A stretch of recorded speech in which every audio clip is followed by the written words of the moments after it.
El aire estaba lleno de un silencio inquietante en la noche del 30 de octubre de 1938, cuando Orson Welles, un joven director de teatro y cine con un talento sombrío, hizo su jugada maestra en la radio.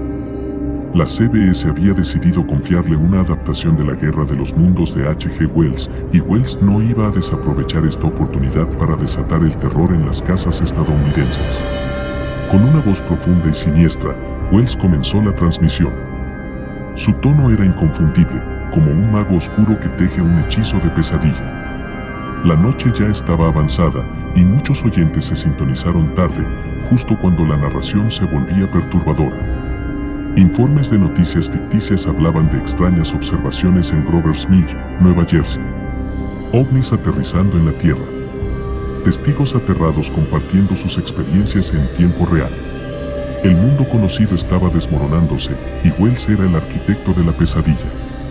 Su narración infundía pánico en las almas de quienes escuchaban. El caos y la confusión se apoderaron de las mentes de aquellos que no se dieron cuenta de que estaban siendo arrastrados a un abismo de miedo. Los sonidos de sirenas llenaron la noche, sirenas de verdad, no las del estudio. La narración parecía real, con cada detalle escalofriante, cada grito de angustia, como una banda sonora para el fin del mundo. Las calles se llenaron de gente asustada, algunos intentando huir, otros buscando refugio en sus sótanos, seguros de que el apocalipsis había llegado. Orson Welles había logrado lo impensable, había sembrado el terror en la mente de su audiencia. Las llamadas desesperadas inundaron las líneas telefónicas de la policía. Carreteras bloqueadas, familias separadas y un escalofrío de miedo que se extendió por el país. La transmisión llegó a su conclusión y finalmente, Wells reveló que todo había sido una ficción, pero la angustia que había sembrado no se desvanecería tan fácilmente. La radio se convirtió en un arma de doble filo, capaz de traer terror tan vívido que los oyentes no podían discernir la realidad de la ficción. Orson Welles había demostrado el poder del miedo, y en su rastro dejó un legado de noches de insomnio y pesadillas colectivas que aún persisten en la memoria colectiva. Como un autor de historias de terror, Welles había hecho que la radio fuera mucho más que una simple caja de sonido. La había convertido en un portal a un mundo de pesadillas, donde la imaginación y el miedo se entrelazaban en una danza macabra que aún hoy nos hace temblar. El relato que te voy a contar es un escalofriante viaje a un oscuro rincón de la historia de los medios de comunicación, donde la realidad se funde con la ficción y el miedo se convierte en un monstruo despiadado que acecha en las sombras. La historia de la radio en Ecuador que transmitió la Guerra de los Mundos es un cuadro de terror que se despliega en las páginas del pasado.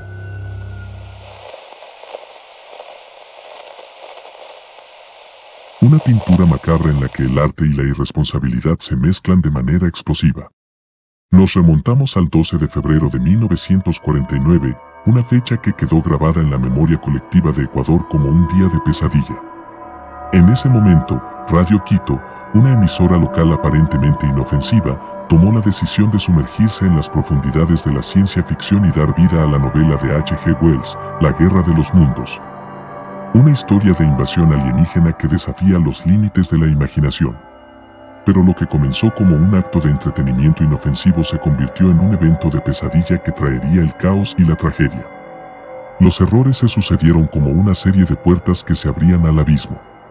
El primero fue la omisión de una advertencia clara al público, el segundo, ambientar la historia en sus propias calles y el tercero interrumpir la música con boletines informativos ficticios que anunciaban la llegada de los marcianos a Cotocollao, al norte de Quito. La realidad y la ficción se entrelazaron de una manera tan retorcida que los oyentes se vieron arrastrados a un abismo de miedo. Las calles se llenaron de gente aterrada, las líneas telefónicas colapsaron y las iglesias se convirtieron en refugios de fe desesperada. Ecuador se sumió en la oscuridad y el pánico se convirtió en el amo y señor de la noche. Pero el horror aún no había alcanzado su punto culminante. Cuando la verdad emergió de las sombras, la furia de los engañados se desató con una ferocidad sin igual. La sede de Radio Quito se convirtió en un campo de batalla, donde una turba enloquecida atacó el edificio con la rabia de un pueblo traicionado. Las llamas se alzaron, como lenguas de fuego del mismísimo infierno, consumiendo todo a su paso. En medio de esa pesadilla ardiente, el director de la emisora, Leonardo Páez, y el actor principal, Eduardo Alcaraz, se convirtieron en víctimas de una tragedia inimaginable. Esta historia aterradora es un recordatorio de los peligros que acechan en el cruce entre la realidad y la ficción, donde el miedo y la manipulación pueden desencadenar horrores inimaginables.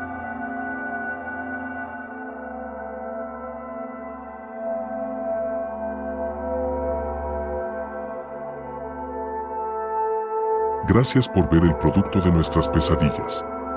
No olvides suscribirte, darle like y seguirnos en nuestras redes sociales para desvelar los secretos más oscuros y perturbadores.